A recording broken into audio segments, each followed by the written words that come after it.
В связи с устоявшейся жаркой погодой особый противопожарный режим введен на территории Ленского района. На данный момент действуют 2 пожара в 73 километрах от Ленска и недалеко от поселка Витим. Отмечается, что они почти локализованы. Кроме этого, из-за пожаров в Иркутской области присутствует задымленность в Ленске и в поселках Витим и Пеледуй. МЧС рекомендует не выходить в лесные массивы во время сильного задымления, а за нарушение правил противопожарной безопасности могут назначить штраф. Если граждане или должностные лица, юридические лица, допустим, допускают нарушения в области пожарной безопасности в лесах, в связи с чего, там, допустим, происходит лесной пожар там, или возникновение лесного пожара, это влекет административное правонарушение.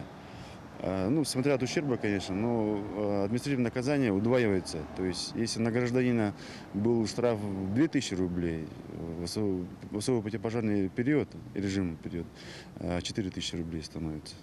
Ну и, соответственно, муниципальные власти имеют право при необходимости ввести запрет посещения лесов, могут поставить шлагбаумы на дорогах и запрещать гражданам посещать